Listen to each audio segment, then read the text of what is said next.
Chapter 11. Superintendent Battle arrives. So apprehensive was Lord Caterham of being consulted by George that he spent the whole morning making a tour of his estate. Only the pangs of hunger drew him homeward. He also reflected that by now the worst would surely be over. He sneaked into the house quietly by a small side door. From there he slipped neatly into his sanctum. He flattered himself that his entrance had not been observed, but there he was mistaken. The watchful Treadwell let nothing escape him. He presented himself at the door. "You will excuse me, my lord." "What is it, Treadwell?" "Mr. Lomax, my lord, is anxious to see you in the library as soon as you return." By this delicate method, Treadwell conveyed that Lord Caterham had not yet returned unless he chose to say so. Lord Caterham sighed and then rose. "I suppose it will have to be done sooner or later." "In the library, you say?" "Yes, my lord."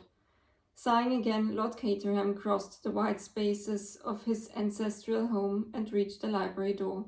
The door was locked. As he rattled the handle, it was unlocked from inside, opened a little way, and the face of George Lomax appeared, peering out suspiciously. His face changed when he saw who it was. "Ah, Caterham, come in. We were just wondering what had become of you." Murmuring something vague about duties on the estate, repairs for tenants, Lord Caterham sidled in apologetically. There were two other men in the room.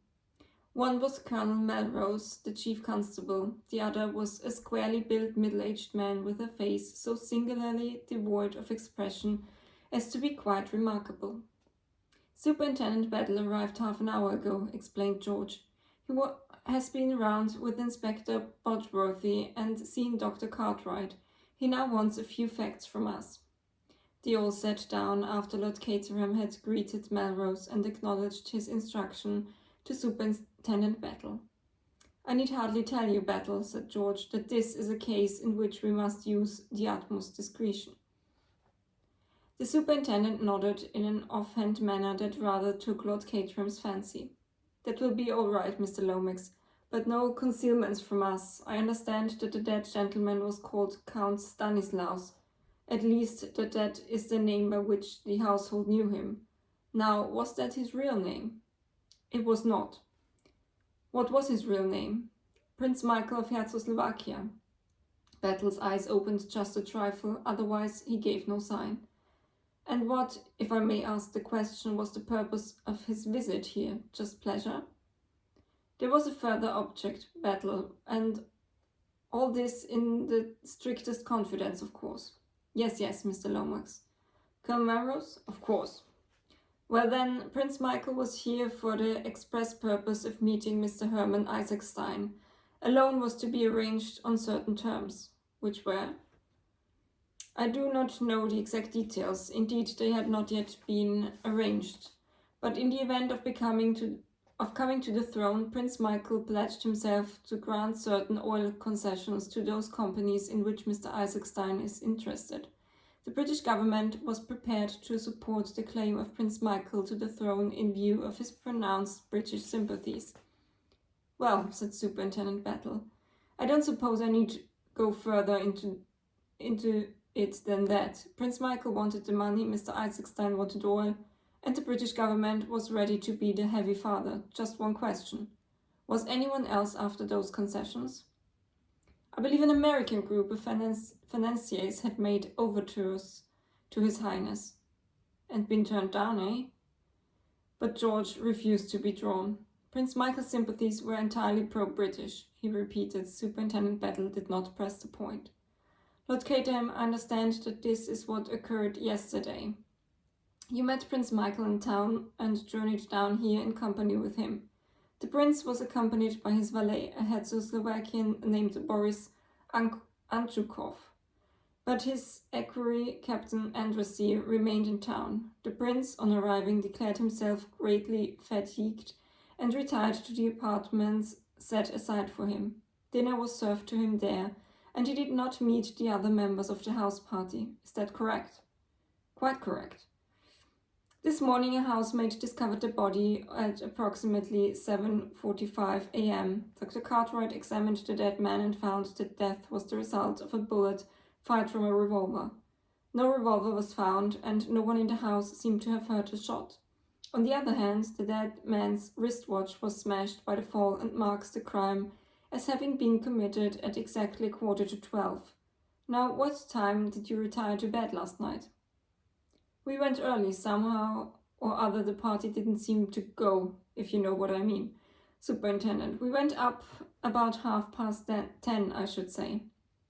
Thank you. Now I will ask you, Lord Caterham, to give me a description of all the people staying in the house. But excuse me, I thought the fellow who did it came from outside. Superintendent Battle smiled. I dare say he did, but all the same, I've got to know who was in the house. Matter of routine, you know. Well, there was Prince Michael and his valet and Mr. Herman Isaacstein.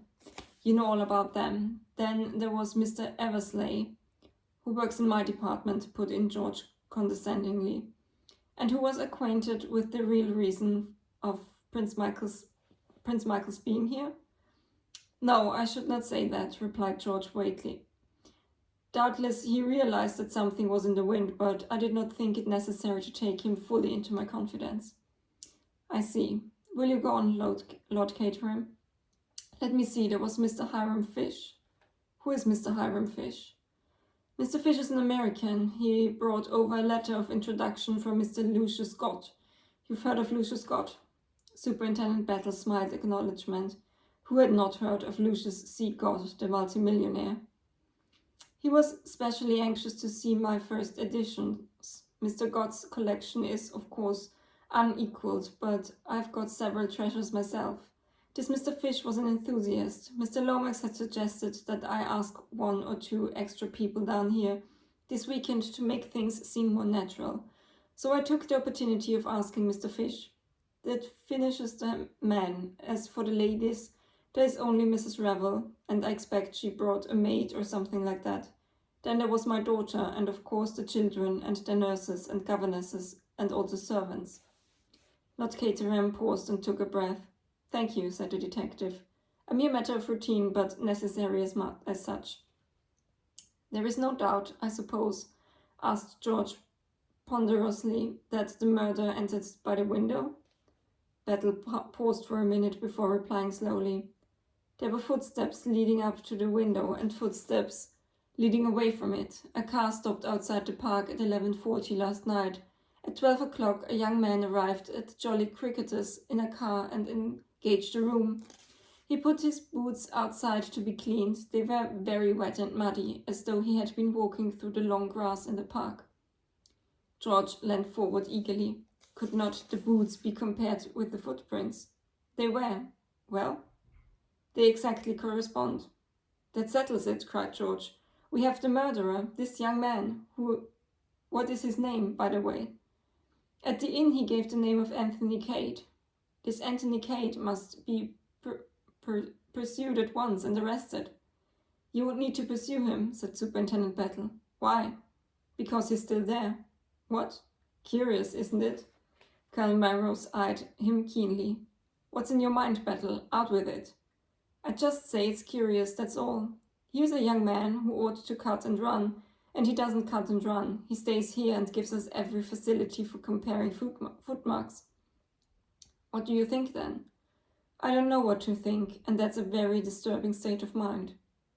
Do you imagine, began Colonel Melrose, but broke off as a discreet knock came at the door. George rose and went to it. Treadwell, inwardly suffering from having to knock at doors in his low fashion, stood dignified upon the threshold and addressed his master. Excuse me, my lord, but a gentleman wishes to see you on urgent and important business, contacted, I understand, with this morning's tragedy. What's his name? Asked Battle suddenly. His name, sir, is Mr. Anthony Cade, but he said it wouldn't convey anything to anybody. It seemed to convey something to the 4 men present. They all sat up in varying degrees of astonishment. Lord Caterham began to chuckle. I'm really beginning to enjoy myself. Show him in, Treadwell. Show him in at once.